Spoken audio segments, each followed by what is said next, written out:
시드니 우리는 교회 학생부 친구들, 한 주간도 잘 지냈나요? 오늘 우리가 함께 나눌 성경 말씀은 사사기 5장 31절 말씀이에요. 여호와여, 주의 원수들은 다 이와 같이 망하게 하시고 주를 사랑하는 자들은 해가 힘있게 도둑갑게 하시옵소서 하니라. 그 땅이 40년 동안 평온하였더라. 아멘.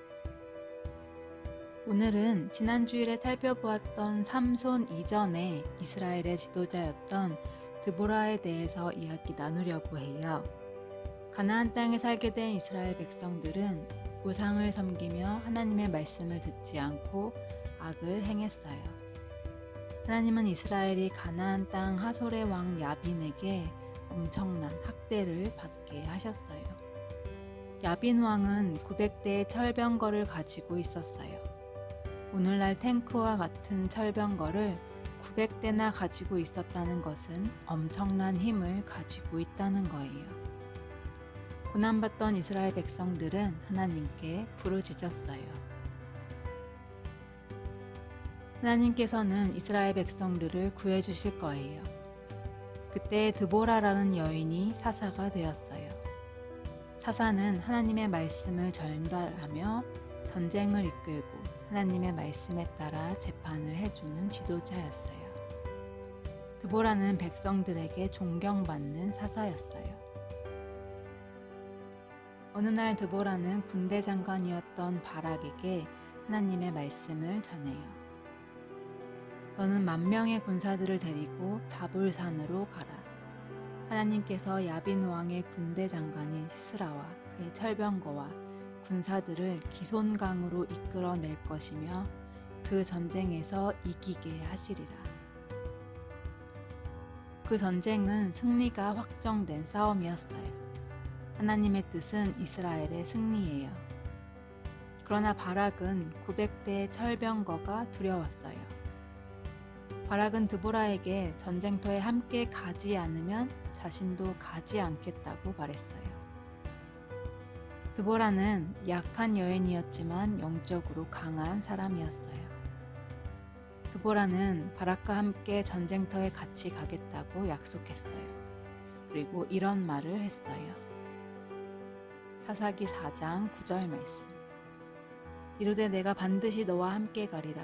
그러나 내가 이번에 가는 길에서는 영광을 얻지 못하리니 이는 여호와께서 시스라를 여인의 손에 파실 것임이니라 하고 드보라가 일어나 바락과 함께 게데스로 가니라. 아멘. 이 전쟁을 승리로 이끄는데 바락이 큰 역할을 하는 것이 아니라 한 여인이 큰 일을 이루게 될 거예요. 바락은 하나님의 말씀대로 다볼산에 군사를 두었어요. 산은 철병거가 가기 어려운 곳이에요. 바락의 군사들이 다볼산에 있다는 말을 듣고 야빈 왕의 군대 장관이었던 시스라는 900대의 철병거를 이끌고 기손강으로 갔어요. 드디어 바락의 군사들이 다볼산을 내려가며 전쟁이 시작되었어요. 성경은 하나님께서 시스라와 그의 철병거와 군사들을 칼날로 혼란에 빠지게 하셨다고 말씀하고 있어요. 사사기 5장 21절 말씀. 기손강은 그 무리를 표류시켰으니. 전쟁이 시작되자 하늘에서 비가 내렸어요. 원래 그곳은 비가 거의 내리지 않는 곳이었어요. 비가 내리자 기손강의 물이 넘쳤어요. 그리고 땅이 진흙으로 변했고 강력한 900대 철병거가 아무런 힘을 쓰지 못했어요. 군사들은 혼란에 빠졌죠. 이렇게 시스라의 군대는 이스라엘에게 패배하게 돼요. 이 전쟁은 하나님의 전쟁이었어요. 하나님이 승리를 주셨어요. 시스라는 철병거를 버리고 도망갔어요. 시스라는 자신과 좋은 관계를 맺고 있었던 헤벨이라는 사람의 집으로 도망쳤어요. 그때 집에 헤벨은 없었고 그의 아내 야엘만이 집에 있었어요.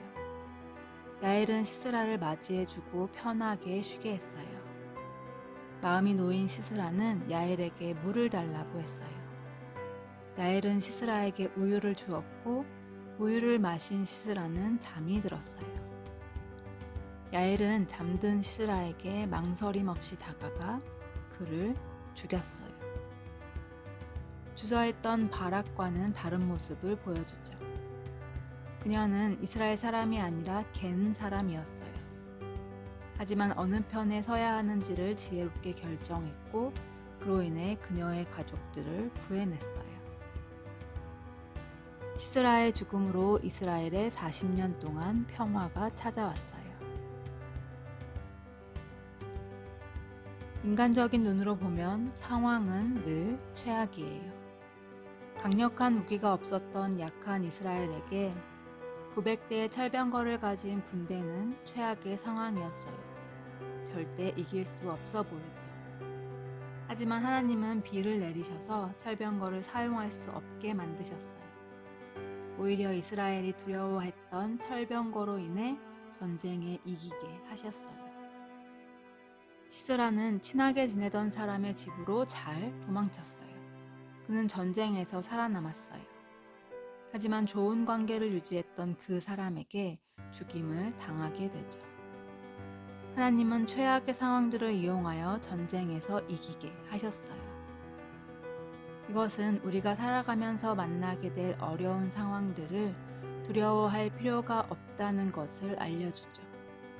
하나님은 모든 상황을 사용하셔서 선하신 하나님의 뜻을 이루세요. 우리는 어떤 최악의 상황에서도 하나님을 의심하지 말아야 해요.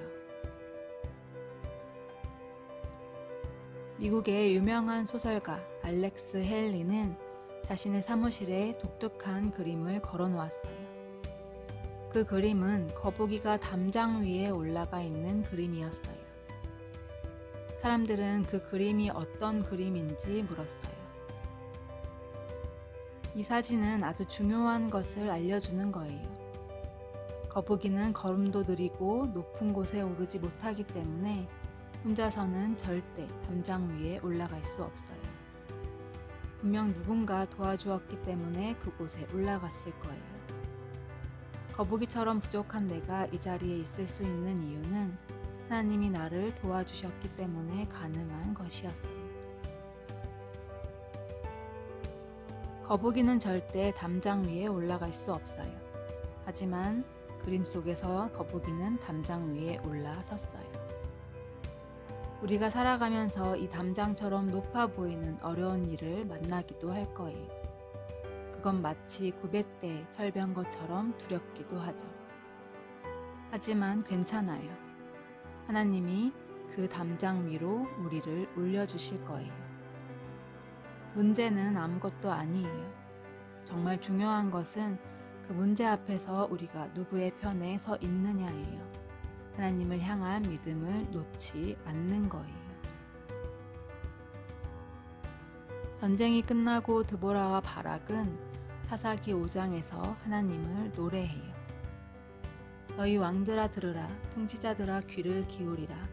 나 곧 내가 여호와를 노래할 것이요 이스라엘의 하나님 여호와를 찬송하리로다. 그때 남은 귀인과 백성이 내려왔고 여호와께서 나를 위하여 용사를 치시려고 내려오셨도다. 전쟁을 승리로 이끄신 하나님을 찬양하고 있어요. 드보라처럼 하나님을 믿고 순종하며 야엘처럼 하나님의 편에 서며 어떠한 상황에서도 두려워하지 않는 하나님을 향한 믿음을 가진 자의 모습으로 살아가는 우리 친구들이 되길 바래요. 그리하여 하나님을 향한 노래가 우리의 입술에서 떠나지 않기를 소망합니다. 기도할까요? 하나님 감사합니다. 드보라와 야엘을 통해 하나님을 만나게 해주셔서 감사합니다. 강한 군대가 전쟁에서 이기는 것이 아니라 하나님의 편에 서 있는 자가 승리합니다. 늘 하나님의 편에 서서 하나님이 이루실 승리의 기쁨을 함께 누리는 자가 되게 하여 주시옵소서. 하나님을 믿는다고 입으로만 말하는 것이 아니라 행동으로 보여드리기를 원합니다. 절망의 상황에서도 희망을 노래하는 우리 모두가 되게 하여 주시옵소서. 감사드리며 예수님의 이름으로 기도합니다. 아멘.